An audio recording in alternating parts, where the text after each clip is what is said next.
नमस्कार, मैं शंभू कुमार सिंह और आप देख रहे हैं नेशनल दस्तक। आज कई लोग सवाल पूछ रहे हैं। सबसे ज्यादा सवाल हो रहा है बहुजन राजनीति को लेकर। सोचिए, पहले तो बात टीवी अखबार की, आपको जो दिन भर दिखाया जा रहा है कि गुजरात गुजरात गुजरात गुजरात। बीजेपी पिछले 8 सालों में सबसे ज्यादा नुकसान वाली पार्टी इस चुनाव में साबित हुई है। सोचिए, हिमाचल में उसकी सरकार थी, वहां चली गई।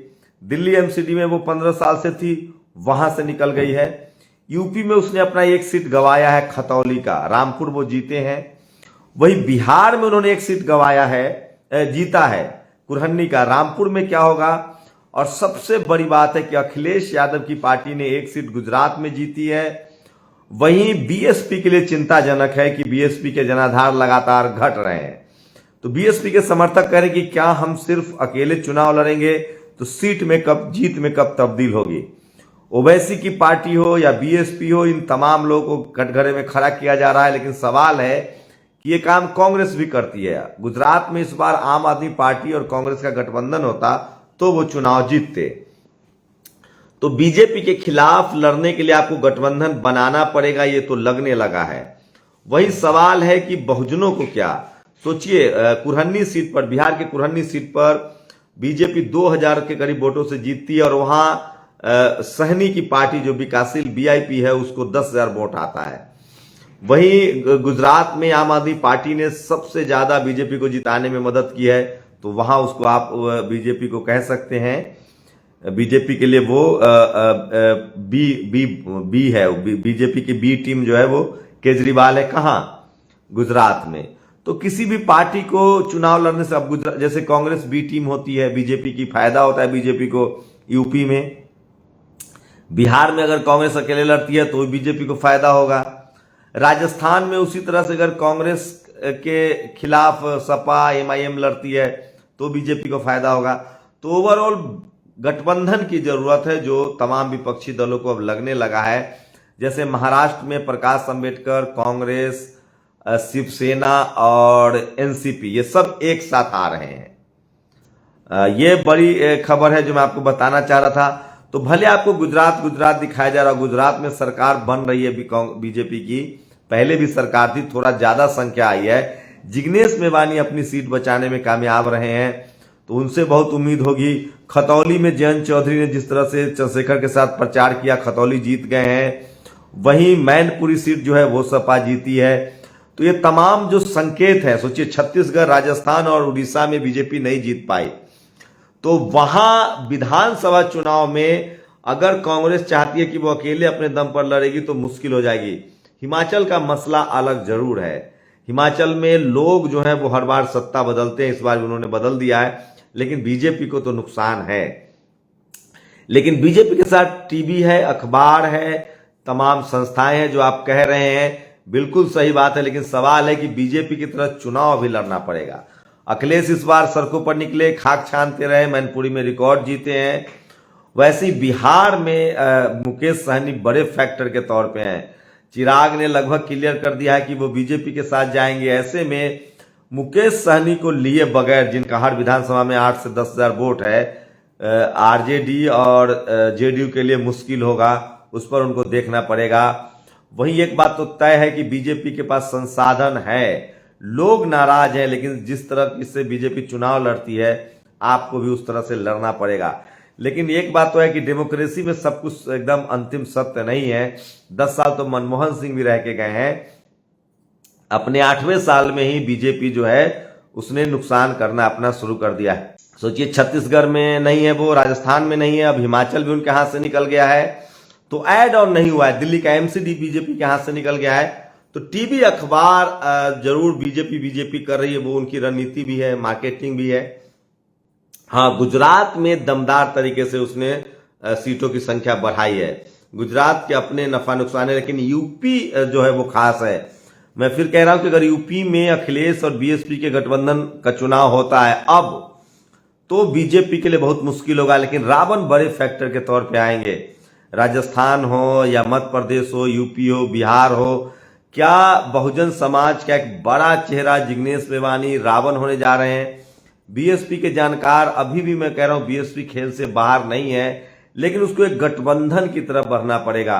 परसेप्शन बड़ी चीज होती है। बीएसपी और एमआईएम के बारे में लोगों ने परसेप्शन बना दिया कि ये लोग बीजेपी को इनसे वोट देने से फायदा होता है, और आप सबको पता है बीजेपी से सबसे ज्यादा नुकसान schedule caste, OBC, schedule tribe और माइनॉरिटी के लोग हैं। तो ये परसेप्शन बीएसपी को नुकसान कर रहा है। बीएसपी को एक पॉलिटिकल अलायंस में जाना पड़ेगा। वो भले बीजेपी के साथ ही जाए या कांग्रेस के साथ जाए, और कांग्रेस को भी पॉलिटिकल अलायंस में आना पड़ेगा। तो ये एक बात तो तय है, जनता के लिए जो लोग भी बीजेपी की हार देखना चाहते हैं उनको उन तमाम पॉलिटिकल दलों को कटघरे में करना पड़ेगा जो चुनाव में अलायंस में नहीं जा रहे हैं।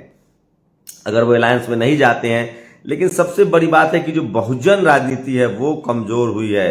सवर्ण लीडरशिप मजबूत हो रही है, चाहे ममता हो, कांग्रेस हो, बीजेपी हो, नवीन पटनायक हो। सवर्ण बहुजन लीडरशिप वाली पार्टियां कमजोर हो रही है।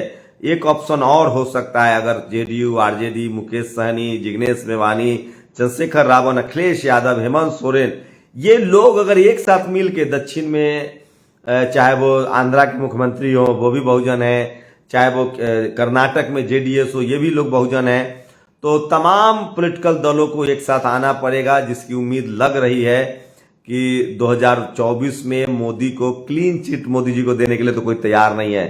शरद पवार ने महाराष्ट्र में घेराबंदी शुरू की है, नीतीश कुमार बिहार, यूपी, झारखंड में घेराबंदी कर रहे हैं।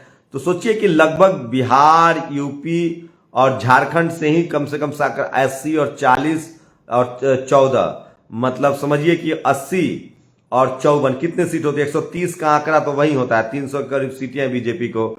महाराष्ट्र से अगर वो निकल जाते हैं, तमिलनाडु में उनका कुछ नहीं होने वाला है, कर्नाटक साफ होगा, बंगाल में अगर वो प्रदर्शन खराब करते हैं तो बीजेपी को 150 सीटों तक तो समेटा जा सकता है। लेकिन बीजेपी नजर कर रही है उड़ीसा पर। उड़ीसा उसके लिए फर्टाइल लैंड है। कर्नाटक में उसको नुकसान होगा, लेकिन 2023 जो है ना वो क्रूशियल होगा। छत्तीसगढ़ का चुनाव है, राजस्थान का चुनाव है, वो चुनाव बहुत क्रूशियल होगा। वो किसके पाले में जाता है उस हिसाब से देखा जाएगा। लेकिन कांग्रेस अगर गठबंधन नहीं करती, अभी भी ओवैसी की पार्टी हो, चंद्रशेखर रावण की पार्टी हो, अखिलेश हो या मायावती जी हो, अगर इन लोगों से कांग्रेस कम से कम गठबंधन नहीं करती है तो गुजरात और राजस्थान और छत्तीसगढ़ जितना बीजेपी के लिए आसान हो जाएगा और कांग्रेस के लिए मुश्किल हो जाएगा। रही बात हिमाचल की, तो हिमाचल का एक ट्रैक रिकॉर्ड है, एजुकेशन बहुत है, लिटरेसी है, सरकारी नौकरी को लेकर बहुत क्रेज है, और वहां के लोग महंगाई और सरकारी नौकरी को लेकर बहुत नाराज थे। तो खैर 10 साल तो मनमोहन सिंह भी रह के गए हैं। प्रधानमंत्री मोदी का अभी 8वां साल है, इस बार 9वां साल में आएंगे, 10वां साल उनको भी फेस करना पड़ेगा। तो मैकेनिज्म जरूर है। वही एक बड़ी खबर है कोलिजियम सिस्टम को लेकर, जो बहुजन समाज के लिहाज से बड़ी खबर है। सुप्रीम कोर्ट के 3 जजों की बेंच ने यहां साफ साफ कह दिया है कि लोग चुप रहें, कोलिजियम सिस्टम के खिलाफ ना बोले। यहां तक कि कहा कि कुछ समुदाय के कहने भर से हम कोलिजियम सिस्टम खत्म नहीं करेंगे। तो सुप्रीम कोर्ट अड़ी हुई है कि कोलिजियम सिस्टम बरकरार रहेगा, सरकार अड़ी हुई है कि कोलिजियम सिस्टम खत्म करेंगे। राष्ट्रपति, उपराष्ट्रपति ने भी बयान दिया, कानून मंत्री ने भी बयान दिया, और उसके बाद आपको बता दें कि उपराष्ट्रपति, कानून मंत्री और फिर राष्ट्रपति महामहिम ने भी बयान दिया था कोलिजियम को लेकर। जजों को उन्होंने तल्ख कहा था, उपराष्ट्रपति ने साफ साफ कहा है, कानून मंत्री ने कहा है। सुप्रीम कोर्ट अड़ी हुई है। लेकिन वही कुछ लोग 2 बातें बता रहे हैं। कुछ लोग कह रहे हैं कि ऐसे वक्त में कोलिजियम सिस्टम खत्म तो हो, लेकिन ऐसे वक्त में जब बीजेपी और आरएसएस तमाम संस्थाओं को कंट्रोल कर रही है, अगर कोलिजियम के बदले जुडिशियल कमीशन आता है तो बीजेपी अपने लोगों को भर देगी। इस बार जो जज, जो सुप्रीम कोर्ट के चीफ जस्टिस ऑफ इंडिया हैं, उनकी थोड़ी ठीक नहीं लग रहा है, और 2 साल का उनको टर्म है। लेकिन फाइनली कोलिजियम सिस्टम तो खत्म होना चाहिए, एग्जाम हो, नेशनल जुडिशियल कमीशन हो, ताकि कम से कम SC, ST, OBC माइनॉरिटी की भागीदारी सुनिश्चित हो। तो ये बड़ा फैक्टर है, और दोनों सुप्रीम कोर्ट और सरकार आमने सामने है। सुप्रीम कोर्ट फटकार लगा रही है, वहीं सरकार कह रही है कि ये टोटली अनकॉन्स्टिट्यूशनल है, असंवैधानिक है। सुप्रीम कोर्ट का लॉजिक है कि कुछ लोग अगर किसी कानून को नहीं मानेंगे तो क्या हम कानून हटा दें। तो कोलिजियम सिस्टम सुप्रीम कोर्ट का अपना बनाया हुआ है, देर सवेर कोलिजियम सिस्टम को जाना चाहिए ताकि सबको बराबर की भागीदारी मिले। तो ये 2 बड़ी खबरें थी, और चंद्रशेखर रावण की भूमिका अब देश भर में बढ़ रही है, लगातार बढ़ रही है। युवा नेता हैं, उन्होंने कल कहा मुझे कि मैं देश भर में बहुजन नेता तैयार कर रहा हूं, युवा तैयार कर रहा हूं। उसका असर भी दिख रहा है। राजस्थान में कार्तिक भील को लेकर लगातार आंदोलन जारी है। तो अब अगर कोई सोचता है कि वो जातीय हमला करके बच जाएंगे तो ऐसा संभव नहीं है। तो ये तमाम आज की बड़ी खबरें थी। टीवी अखबार से बहुत घबराइए मत। बीजेपी गुजरात में ऑलरेडी थी, सीटें बढ़ी हैं, लेकिन हिमाचल हारी है, वो यूपी में वो कमजोर हुई है। राजस्थान, छत्तीसगढ़ और उड़ीसा में नहीं जीत पाई। अभी भी मोदी जी का करिश्मा नहीं चलता है। दिल्ली एमसीडी में उसका कब्जा था, वो भी उसके हाथ से निकल गया है। तो अगर गणित के हिसाब से देखें तो बीजेपी इस बार नुकसान में है। 8वें साल में ये स्थिति है। देखते हैं 9वें साल में क्या होता है, क्योंकि सामने 2 बड़े चुनाव है, राजस्थान, छत्तीसगढ़। आप लोग अपनी प्रतिक्रिया जरूर दीजिए। शुक्रिया। नेशनल दस्तक की आपसे गुजारिश है कि अगर इसको बचाना चाहते हैं तो नेशनल दस्तक को सब्सक्राइब करने के लिए रेड कलर के सब्सक्राइब बटन को दबाएं, फिर बेल आइकन की घंटी दबाएं। नेशनल दस्तक को बचाने के लिए बहुत जरूरी है कि हर खबर को शेयर करें, लाइक करें, कमेंट जरूर करें।